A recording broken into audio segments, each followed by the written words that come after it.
Okay, guys. So, I think you all did the keynote, right? So, and it was really interesting. So now I think it's time for the ideas to clash and have a discussion.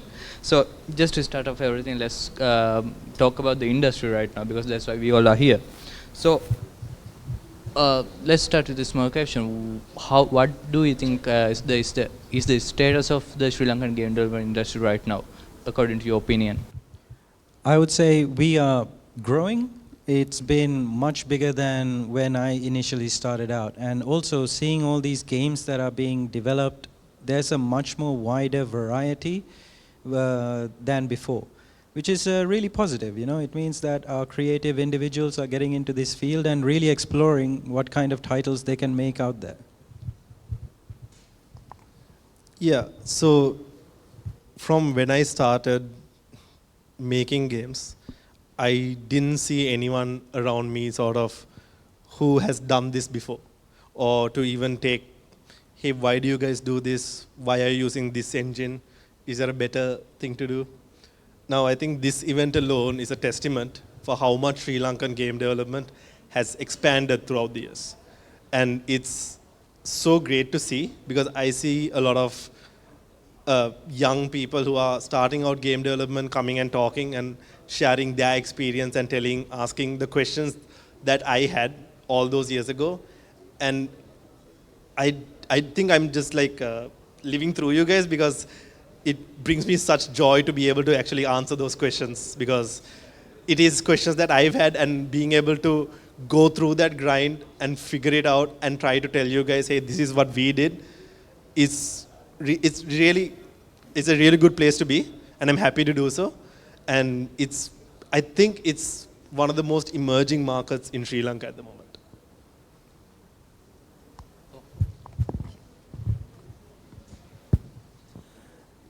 Honestly, it's amazing to see how it's grown, right?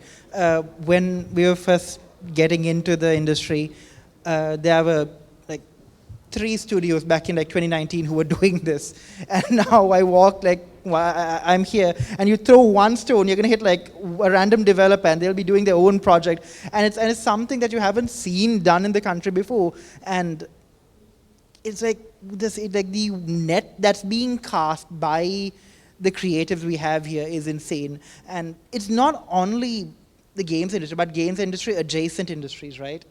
We're seeing a lot more geek-related activities happening, which further promotes this industry, and it inspires the next generation, because I'm in my mid-20s now, and then seeing like from the pictures we had earlier, all school students, right?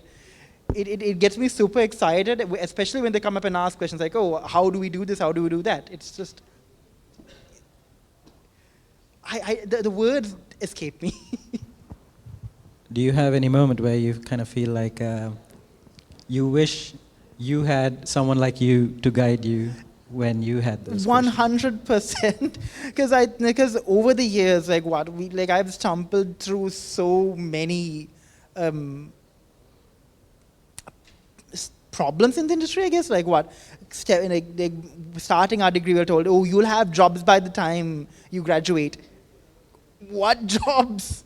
I had to give myself a job, right? And having, again, people, again, not to toot my own horn, but people like myself, people like Foxtale, Ram Studios, and everyone just paving a path, creating opportunities in with such diverse openings. I think that's just amazing. Yeah, really. And like you guys said, the industry has grown so much, but also some studios has come and gone, and some stayed. So why do you think is that? How do you think a studio can continue long term and start a proper business in Sri Lanka? Well, personally, I feel like it's a bit of a tough question to answer. To be honest, sometimes it could just be bad luck, right? Or you might have just been trying to do something a little bit too ambitious, that you burn through all of your funds and you just don't have enough to do another one and try again, right? And this is why I was encouraging before, right? Like when you're about to make a game, it's good to do your research, figure out exactly what it would take to be successful within what you're trying to create, and try to scope it accordingly, right? It's just a sad nature of these kind of endeavors, right? And it's also kind of capitalism working as intended, to be honest, right? Because sometimes you just can't compete with what's out there, what's happening, and just the economic realities of life. So before you head out to make that game that's about to cost you like 6 months of your time, make sure that you set your project within probably a genre that has a good chance of you making a return on it. And try to make a game that allows you to not stay, and this is a mistake I've made, right? Which is, don't stay about 9 years in a developing cycle. Try to make sure your games can be probably entering the market within like a 6-month thing, and like within a year you make back what it is that you spent in terms of your own time, right? Back in terms of like a monetary return. That will allow you to keep to a healthy game development cycle that will allow you to stay in the field making better and better games. And that's what you need to be aiming for, to sit within this cycle just making more and more cool games and great experiences for people. Yeah, I think your answer basically covered most of what everyone sort of wants to hear. I'm going to give a slightly different answer, I suppose an answer that you guys probably don't want to hear, which is, it's luck. It boils down to luck. Of course, you can do everything right, as he suggested. Everything he suggested was something and is something that you should do.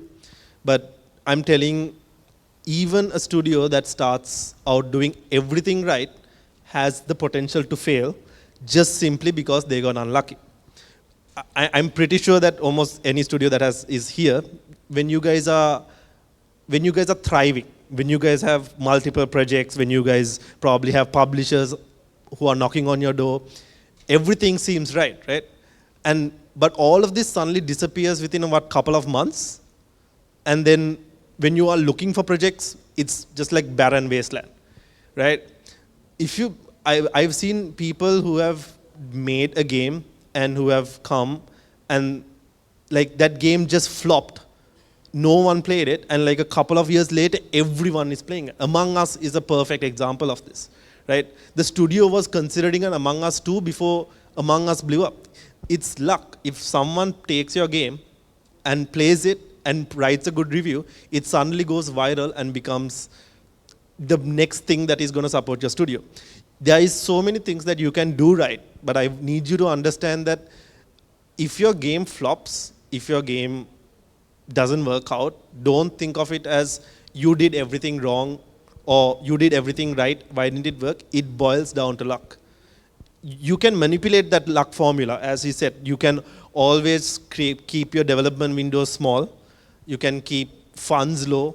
You can keep making sure that you can burn in a financially stable manner, that you can keep going and keep growing. But if luck is not on your side, unfortunately, every big studio falls. Studios bigger than all of ours have fallen for smaller reasons, right? So if you're looking for a more complex answer, yes, there is ways you can try to prevent this, but at the end of the day, I'm sorry, it boils down to luck. Okay, kind of adding on to the whole talk about luck, right?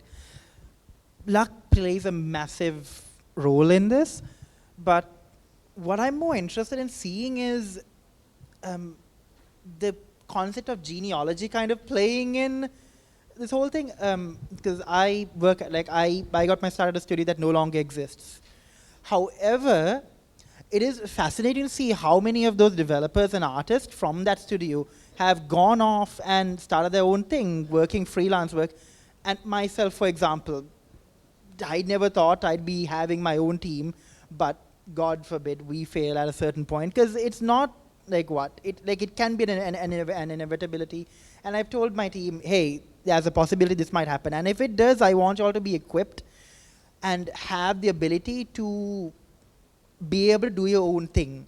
And I think I find that incredibly fascinating, because failure is an inevitability regardless of how big you are. And again, it's a very pessimistic way to look at it, but even if you're a multi-billion-dollar company, billion-dollar companies fall. It is inevitable. But how quickly they fall is a whole other story. But personally, I find it fascinating to see how a legacy can be carried forward by the people within, and I think that's just something to be studied by all on its own. Yeah, like now this question is also connected to that, and also a real personal question to me as well.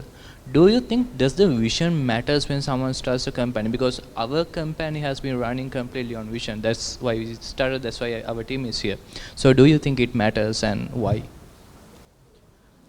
Yeah, I would say vision does come and make a huge impact on whether, like, how effective you are within the industry, I would say. Because, for example, like when I set out to establish Iron Blood Games, I was thinking like in a really long-term vision, right? I wanted to make sure Iron Blood Games kind of develop to a point it becomes a really strong studio that helps build, and if I had to do it myself, bring the games industry to Sri Lanka and then just grow the industry within this country and allow as many people who love building this craft have a place to come and build great games, right? This is the kind of vision I had, where I wanted to make sure Iron Blood Games was this massive studio that grew to even like compete with the likes of EA. That's the kind of place we see ourselves being. So we target at it, and we take the steps necessary to reach that goal, right? If your goal is going to be something as simple as, I want to release a game,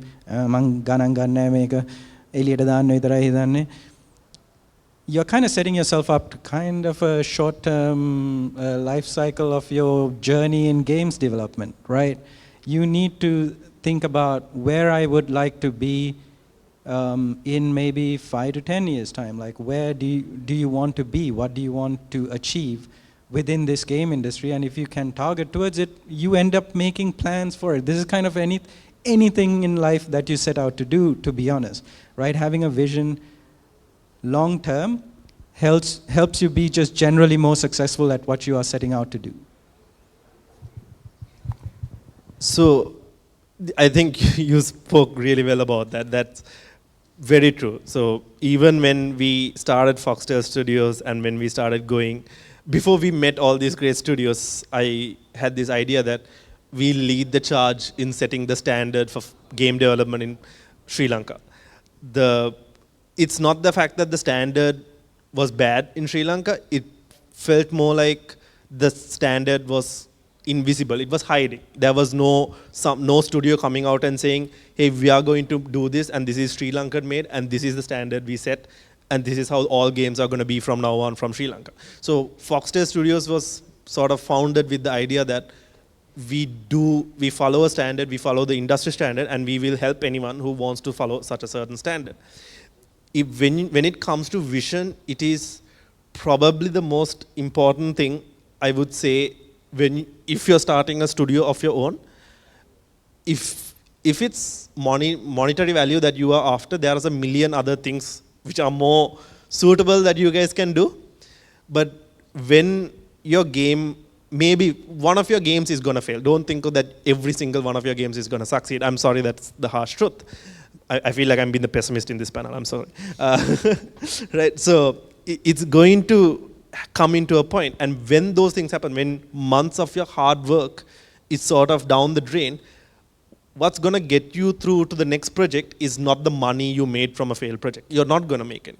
It's the vision that this is just part of the journey. This is just another hurdle that I'm going to encounter, and my vision is still within grasp. I'm going to continue going that. You need to sort of blind yourself, one of those horse blinders, to the left and right of sort of seeing what I'm doing wrong, what everyone else is doing right. If you have that target ahead of you and you keep moving to push that level, you will end up with something great, right? It needs to be a reachable thing. Don't think of yourself as, I'm going to make the next GTA 7. I'm going to be the one who does it, right? Good for you. If you have such a target and if you can work for it, great. But I need you guys to have measurable success, quantitative success. So say, I want to release a game that has this many downloads on Steam, that is going to have this many positive reviews on Steam. Set yourself a standard, work towards that standard.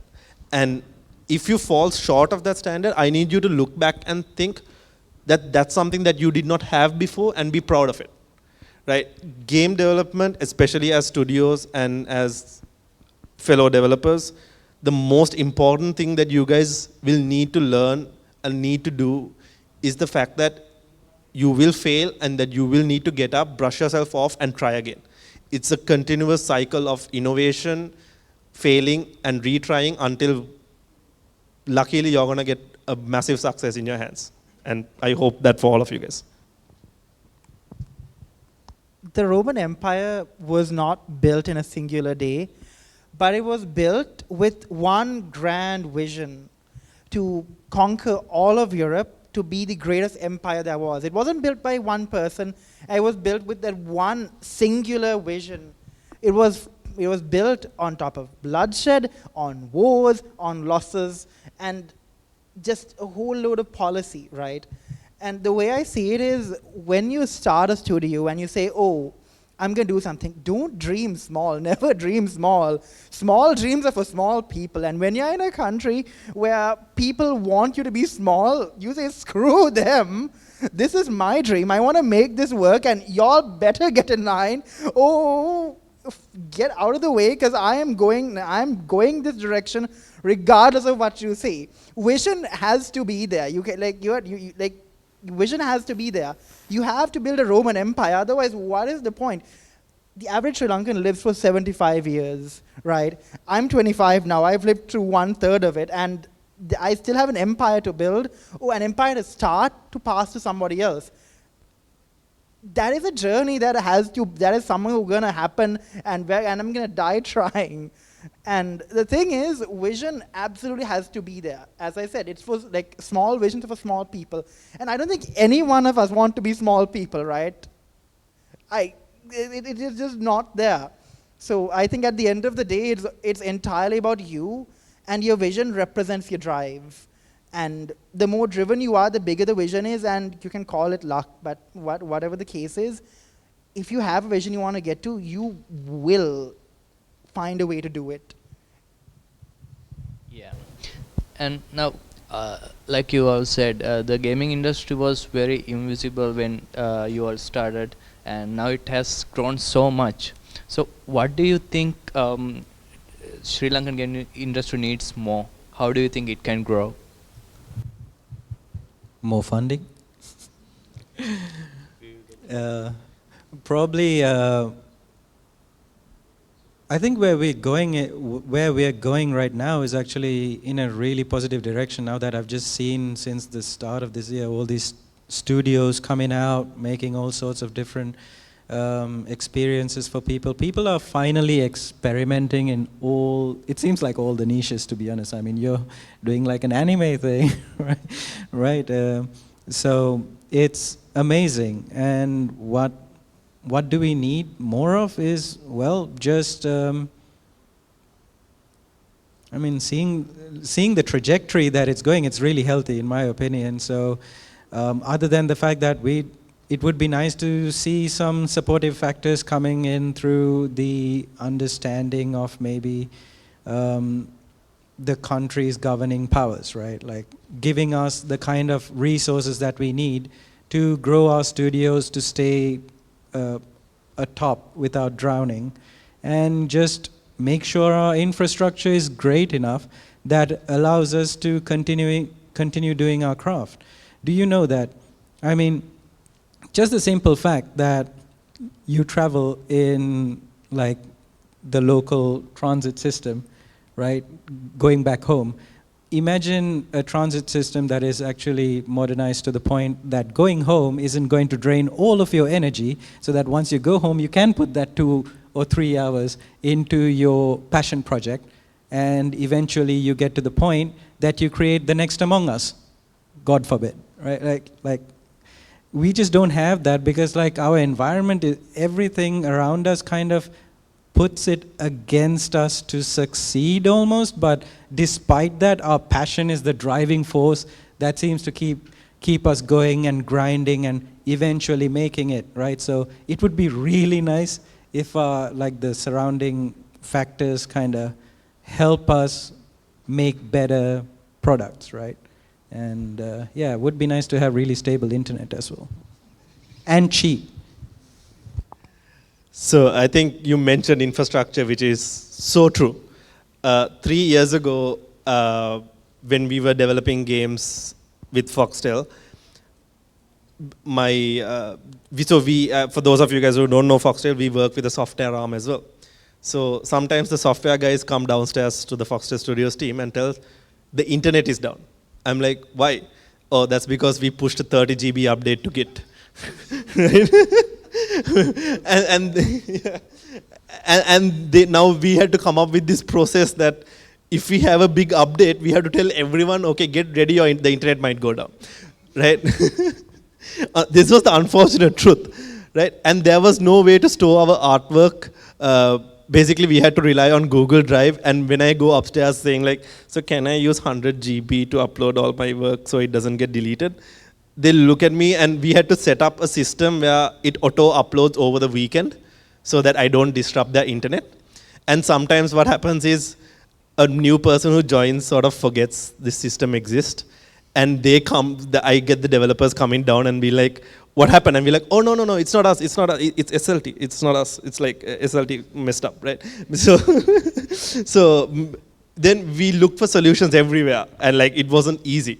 And now I think almost all the major service providers now has a way to overcome this. They have unlimited packages, which thank God. So now we don't have to deal with the developers anymore who come downstairs and yell at us. Now it's the power issue. Now while you're working, the power just goes stuck, and I just hear my developers go, I'm not going to say the word, but so yeah, it's been that. So yeah, the infrastructure definitely can use some help. But in terms of personnel, I think the main thing that we need, of course, funding. If you have them, please help us. But I think the main thing that Sri Lanka needs is loud people. I think we need to start living out loud in the gaming industry, game development industry. Honestly, I've been told that I should make devlogs and all this stuff. I could never do what Mania does, right? I'm very self-critical about how the content that I do online goes. But honestly, we need to start doing that. We need to get over this hurdle of being shy about it. And we need to start showing things like, hey, this is the game I'm developing. This is how I'm working on it. These are the problems we are doing. YouTube shorts, Instagram stories, everything. We just need to start doing everything very loud so that other big corporations sort of look at them and be like, oh, there's a lot of people doing it. There's an industry here. There's a standard here. It's honestly, I think you guys who are now starting, you guys will probably be leading this charge. It's not us. Probably our time for being loud has come and gone. Now it's sort of on us to prove ourselves, showing what we can do. But if you guys are starting, I emphasize, do it loud, right? Show social media, do YouTube videos, do devlogs. Show the world that you're doing, show that Sri Lanka has a gaming industry. Kind of adding on to that, it's community.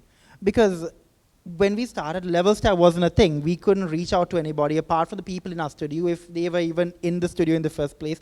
COVID.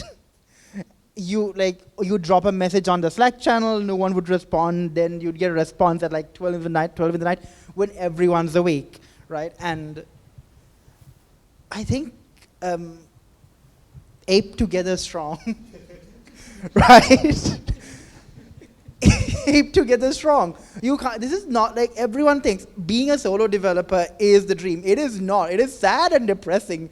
You'll be stuck in your room and you'll be like scrolling through Stack Overflow forums. Oh, 2026 context, you'll be telling Gemini or Claude like, "Help me, please." Gemini would know what it's doing. You wouldn't know what you're doing, and you'd be scolding each other for some reason, and that's just sad. Humans were not meant to be a solo species. There's a reason we formed groups and cities, and the reason we've come this far beyond any other species on this planet. There's a reason why dogs aren't running the place, though that would be a really sick reality, low-key. Next game idea, exactly.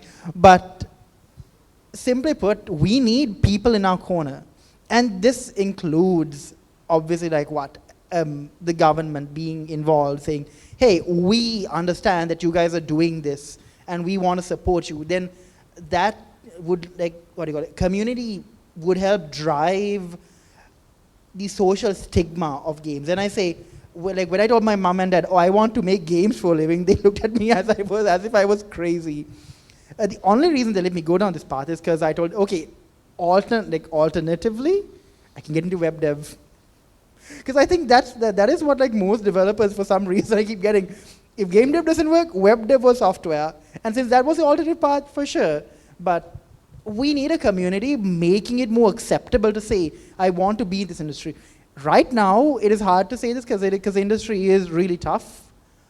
But I can see a future where this is possible if we all just band together and say, out loud and proud, saying we are here, we are not going anywhere, and this is a viable career path, so do not worry, we're going to make it happen. And that like a lighthouse, if you shine bright and you let people know, you're going to attract other people to you. It's a different question whether the lighthouse is actually just like a big flame and everyone's moths just going to it, but as we're all going to it together. So. The elephant in the room, funding. So, funding in Sri Lanka, is it even a thing? No, I'd say no, because at the inception of Iron Blood Games, for example, we took part in all sorts of things. We were in Spiralation. There was even a startup, these competition stuff going on. However, when we turn up and we present our game idea and we say, hey, this is indie game development. We have this idea. It has the potential to do so, and so. And we get laughed out of the room. Good try, Puta. And then you're out, right? And we realized that, to be honest, I think there is a weird misunderstanding or just lack of understanding of the potential in the games industry within our industry giants, right? It baffles me that a company I don't know, WSO2 or someone doesn't have some back office with 5 geeks, nerds just making games. If one of those games succeeds, they probably will make your yearly profits, right, for you. And you just paid 5 dudes their monthly salary for the year. Why doesn't this connect? It's because you don't know the potential of the games industry and what it can earn you and what it takes to make a game. It just needs a dude and a computer, or a dudette and a computer, right? I'm shocked. I'm just gonna say that, right? And when you're looking for funds, I would say right now the strongest thing you could do is make a really solid plan on making your idea as clear as possible, create your pitch decks, and hopefully create a vertical slice of the game idea that you're setting out to make, and just shoot it out to all publishers and maybe funding institutions out there in the world. You'd be surprised, because we randomly just shot out just 4 emails to some publishers just, was it 2 months ago? right after our demo came, we felt really confident because we were getting we broke past 4,000 wish lists just because one YouTube channel decided to show our trailer, and it just drove so many wish lists, right? And we knew we had something, so that gave me the kind of confidence, just let me send some emails out and see what I get. And an actual sci-fi games publisher reached out to us, and we went through. I'm not going to talk a lot more about it because I can't say a lot of things about it, but we went pretty deep in the conversation. Let's just put it that way. And it's really surprising, right? You will be surprised how many people will be willing to give you their money and support so long as your idea is very clear and you seem very reliable in delivering that product. Right? So in order to help yourself do that, you need to make sure that you have some vertical slice. Like I said, what is a vertical slice is basically a very small working prototype that encompasses whatever games, whatever game you're going to make, an entire loop of it, right? The most basic gameplay loop, working, functioning in a small demo format, hopefully. And if you have that and you have a pretty good pitch deck, you can learn how to make good pitch decks in online resources and just shoot it out there and see what you get. Because there are very willing people with a lot of expendable cash out there that will give you the funds if you can convince them that you can deliver the product. So to add on to that, that's pretty much the truth that is there. Funding in Sri Lanka does not exist. And I'm gonna be frank here, it's sort of on the game studios that are there today to ensure that for the later studios there will be funding. What I mean by this is the pressure is on us for us to show successful products that release from Sri Lanka, saying that we are earning this much cash flow into the country as well as to the studio just by making these games successful, right? So the pressure is on us, on sort of showing the rest of Sri Lanka that this is a viable way to make money. And as my friend said, when you reach out to publishers and investors, it used to be that you can have this cool gameplay idea and you can do what we call those days as gray box prototyping. Is basically you put a character that can run in the game, all the props are just gray boxes, basically just the placeholder boxes, and you show the gameplay. This is called gray box prototyping. It used to be that this was enough to get an investor. Now it's moved on from that to a prototype, to almost a basically vertical slice. Vertical slice is not easy to do. It needs to be a complete gameplay loop. It encapsulates your entire game into a 5 to 10 minute demo on how the game works. Investors are now looking for that. The reason being there are so many developers now, so many studios, especially I would say probably thanks to AI. But all of these game studios and everything are now pitching to these investors, right? You need to stand out among them if you're basically asking them for money, right? You're saying, hey, this game is really good, it fits your portfolio, Saliden. Right? So when you're asking for that, you need to have that sort of understanding that you need to be crystal clear with your idea. You need to show them your potential as a studio, your professionalism as an individual, and the fact that you yourself have a very clear understanding of how your game is going to perform and be monetized. If your idea is vague, especially in your pitch deck, publishers are going to turn away, right? They are going to be scared. They think that you're over ambitious or too little ambitious, right?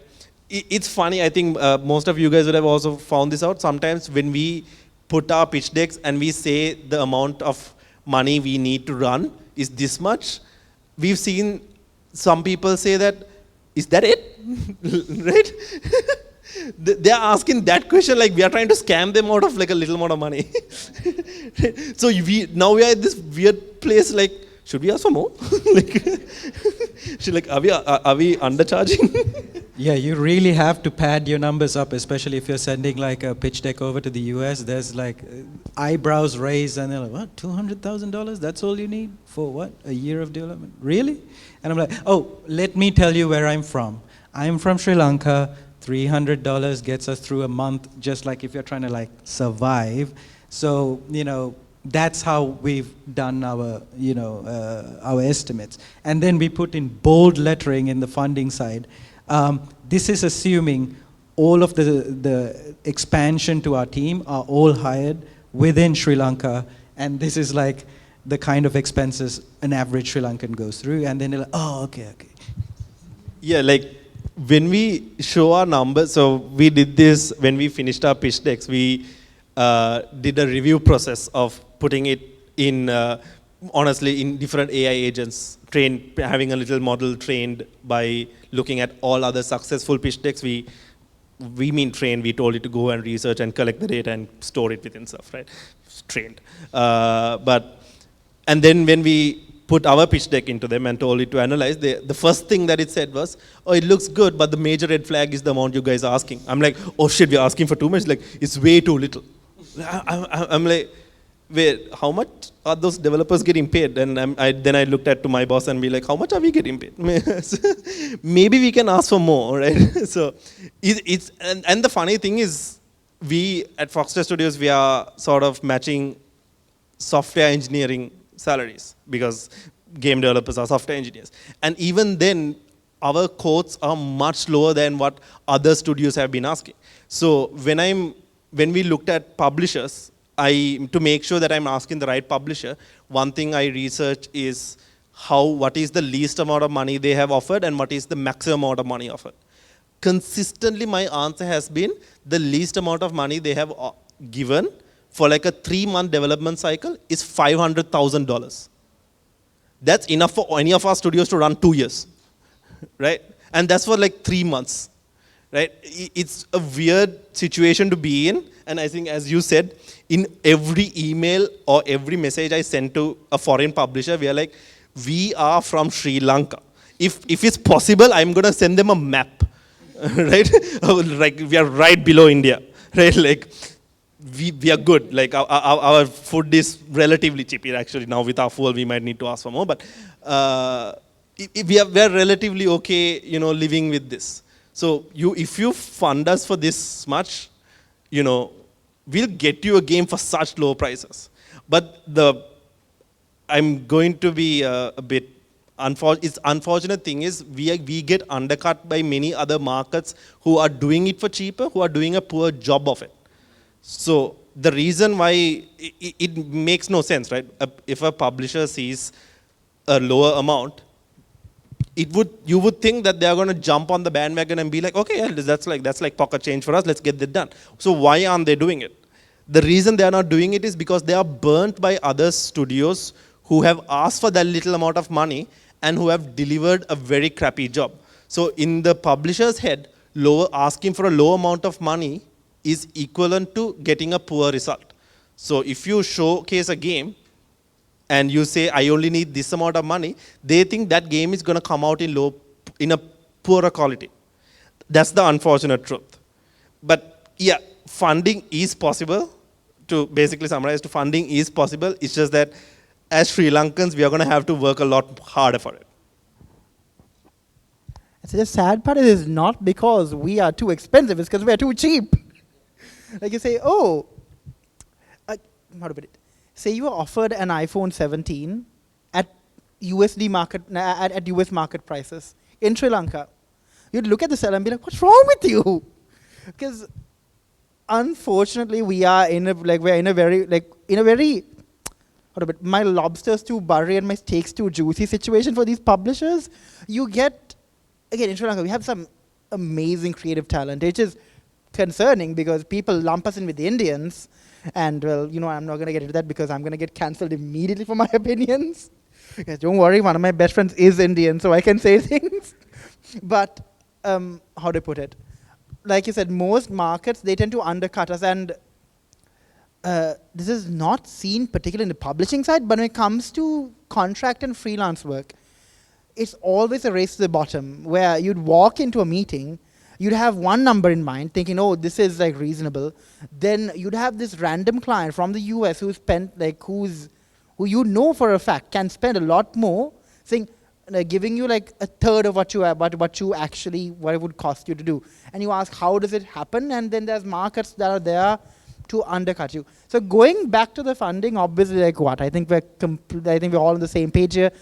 We're not going to get any institutional help at all whatsoever, unless like what? We have some kind of result. We go to like a bank and say, give us a loan, but loans don't really count as funding. It's just a bigger. It's just a bill to pay every month to pay every month, and loans just don't work.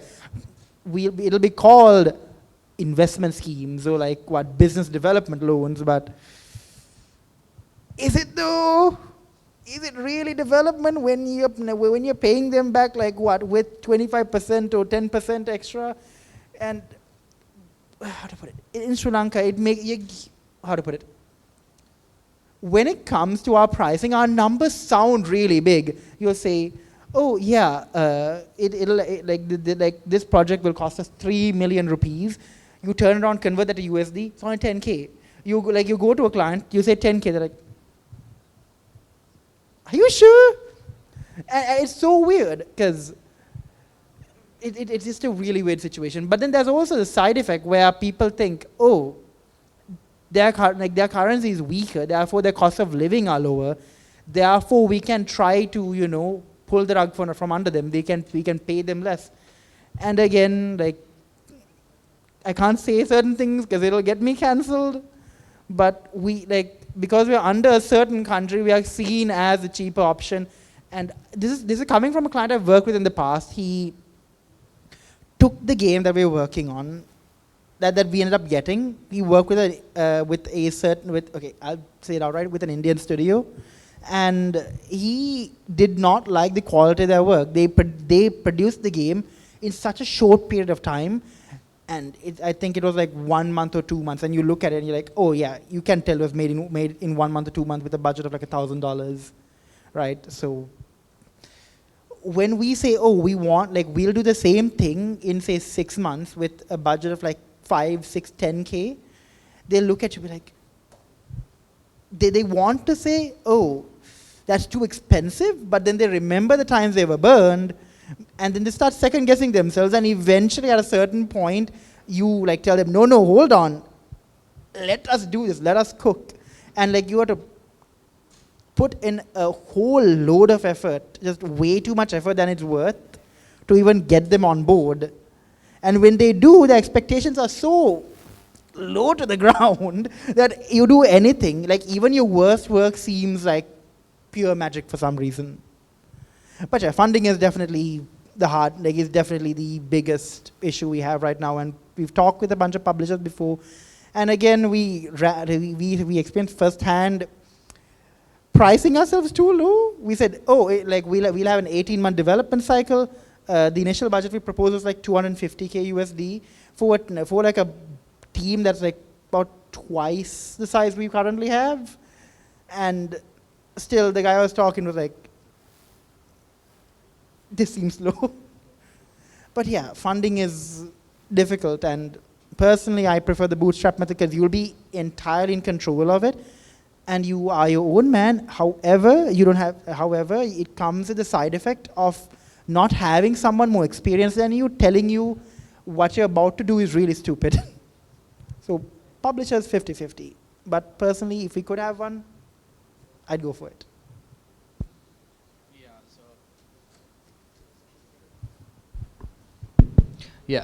So to summarize everything, no publishing industry in Sri Lanka. So if you are reaching, have a solid pitch deck, have a solid demo, and price it, do your research and price it properly, right? So does our audience has any questions? Oh, can I just say, because we were talking about funding, this is also a good idea to loop in this piece of information about when you eventually go to the market and price your product. Do your due diligence, find similar titles and see how much they're priced, and do not try to put like a really low price tag on your game. It is it is perceived by the wider community in a similar way how the publishers would perceive your low funding goals. It's like, you're selling this for so low, not because you really don't need that money, it's more like because you have a bad product and you have no confidence in your product. Therefore, you're selling it for low and try to pull a quick one on them. Your game, look, everyone's going to set out to make good games, so make sure your game is of good quality, of course, but then price it accordingly within like the price range of whatever it is, genre that you're making, right? I just wanted to add that, just small piece. Yeah. Thank you very much. So, does the audience has any questions? Yeah, I think we can wrap up.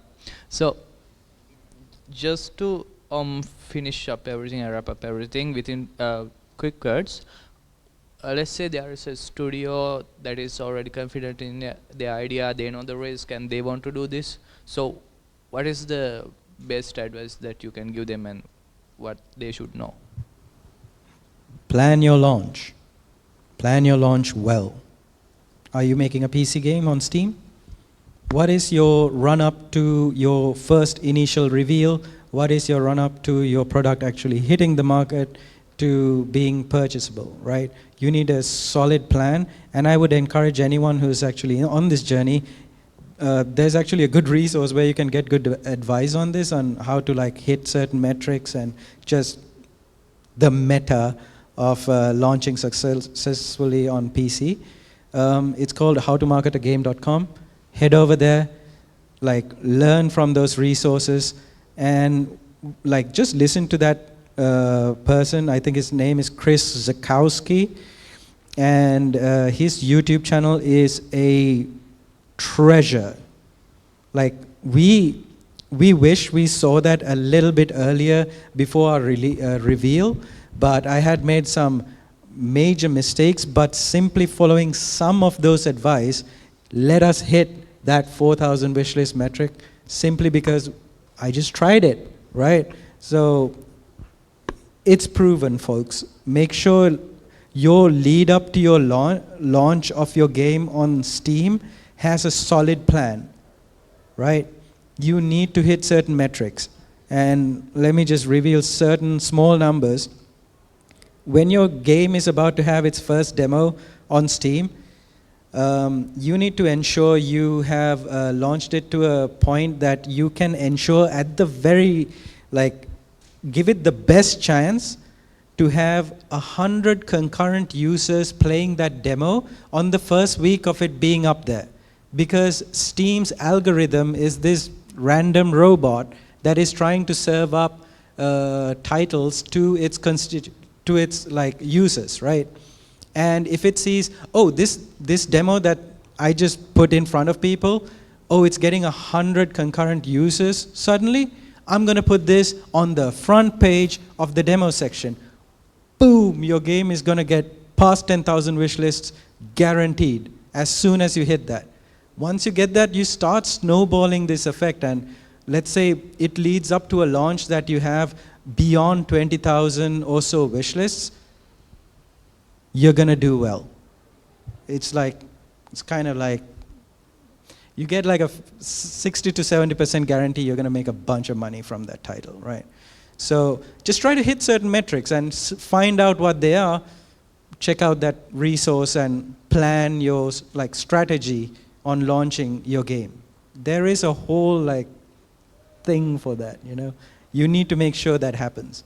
And I think some of our studios, I think it's a sad reality that they just probably didn't know about it and they just marched their games out thinking, oh, it's going to do well because we did it so nicely. The game is a solid product, but, well, people don't know about it. And because of that, people didn't play it enough. And because of that, the robot inside the Steam industry doesn't know to show it in front of people, right? It's like, it's all right. And so it doesn't show it in front of enough people, and therefore your game doesn't get bought, right? So be aware of that. So the best advice I can give anyone who's starting a studio or making, if everything is clear, I need you guys to playtest. It's the simple formula that just works. Each one of Steam games, I think there's a famous talk by, I think, GMTK, Game Maker's Toolkit. He says that playtesting is accredited by Steam to be the one thing that makes their game successful. You can have the perfect game in your head, but if you give that game to another user and they find it confusing, that user represents your audience, right? The only reason you don't find that game confusing is simply because you made it, right? Playtesting reveals so much information, like to the point that when now, after learning our lesson, when I give a playtest to some of my colleagues who hasn't worked on the game, I even look at how they perceive the menu. If they have problems finding the quit button or the play button or the settings button, I go back and I change it. If I give them a power and if I see them, let's say that I give a power with a cooldown, and if they keep pressing it thinking that it should be out of cooldown, I make the indicator more visible, right? These are all things you can test out super early just by making one small gameplay adjustment and telling someone, hey, quickly try this, now what do you think? This doesn't mean that you need to deviate your idea into a different game, right? Just because you get someone's insight into it and they say, I don't like, let's say, zombies, or like, I don't like this type of game, that's not what you're looking for. You're looking for what the intended mechanic is and how they perceive that intended mechanic. I think during a Play Expo, actually, this is some of the advice we got from you guys itself. We had a zombie survival shooter based on influencer culture and everything. We realized that people kept trying to shoot even after the ammo finished. And we told, oh, you just need to click R to reload. We thought it was a very common thing to imagine, because in a first-person shooter, when the gun runs out, R is to reload. What we didn't perceive was this is a top-down shooter, and they are looking at a lot more things than just the gun, so they don't know that the gun is jamming because it's out of ammo. So now we made the reload become auto, right? These are the little things that we take for granted, thinking that, oh, this other game did it, I'm going to do it, I don't need to playtest it. My God, you're wrong. It has been such an eye-opening experience, and honestly, it's very scary, because you've been probably working on this feature for probably a week, maybe trying to get this gameplay feature right, and you give it to your friend and he just breaks it, right? So it is scary and it is daunting for you to do it, but it's better now than 1 year down the line, right? So the best advice I can give you as a game studio is, if you have an idea and you started implementing the idea, from the day you can move your character, playtest. And on top of playtest, you need people to playtest your game. So that's where community building plays a vital role. How to put it? One thing I experienced during the pandemic was everyone I knew, we'd get together in these massive Discord lobbies, and we'd have 15 people just waiting to play some random game. And taking that same logic back into a situation like this, I've been on a couple Discord servers who, some of my friends abroad, they'd make their games, they'd have servers with 80 odd people, all just be like, I want to play this game, I want to play this game. And when they start playing, it creates, obviously it creates the opportunity for you to figure out what's wrong with your game, to figure out how to improve it. But more important than that, it creates a culture surrounding your game, and it's those people within that culture, within that community, who propagate it. These are the people who do the word of mouth. I would go around and say, hey, I'm playing this game with my friend. He's really cool. This game is really cool. You should give it a go. If you look at Among Us, for example, the reason it became such a big thing in the pandemic is because content creators, specifically streamers, the biggest ones at the time, started playing it. Not because they were given money to play it. It's just some guy said, hey, you know what'd be really fun? This game called Among Us. Let's get a bunch of our friends together and play it, right? And again, communities are what made us human and has brought us this far as a race. Again, a race of dogs would be amazing. I would like a whole other thing, but how to put it? For me, it's always going to be community, regardless of like what wishlist numbers, regardless of every other metric. It is going to be community, because honestly, like what I want to know whom I'm making this game for. These are the people. If I do something wrong, they'd look at me and be like, no, they just smack me upside the head, right? Because ultimately, you can like what assume things. You can again. It comes down to people playing a thing at the end of the day. People who are there for you. People who know what you've gone through. People who be in the trenches with you as like in a launch, right? People who pad out like lobbies when you're doing a live stream. When you want to when you post something on social media, you post it to your server. That if you have like 80 people, even if 50% convert, that's 50 instant likes on the post, telling the algorithm, hey, there's something going on here. It's like having a little army behind you, just doing like just there to support you, not because you pay them, not because like what. No, not because you're some inspirational figure, but because you all have one very common thing in mind, a very common thing, and that's the game that you're building, right?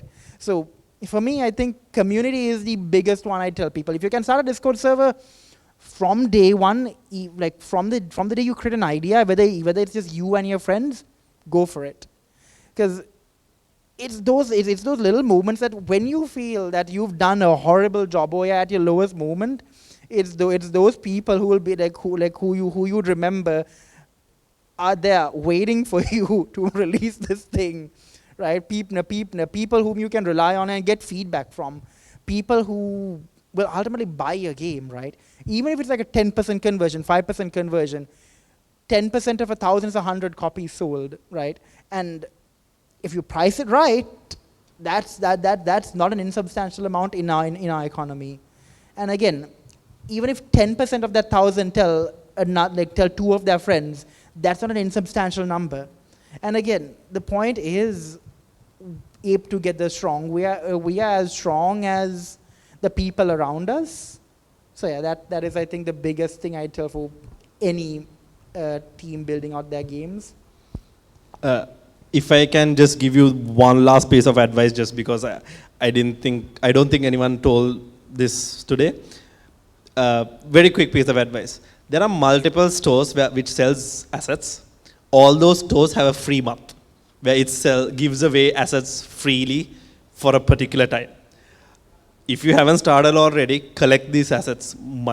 These are like $100 assets they are giving away free sometimes, this thing. And Unity is currently having a $3 sale on more than 300 plus assets, some of which are thousands of dollars if you're buying it.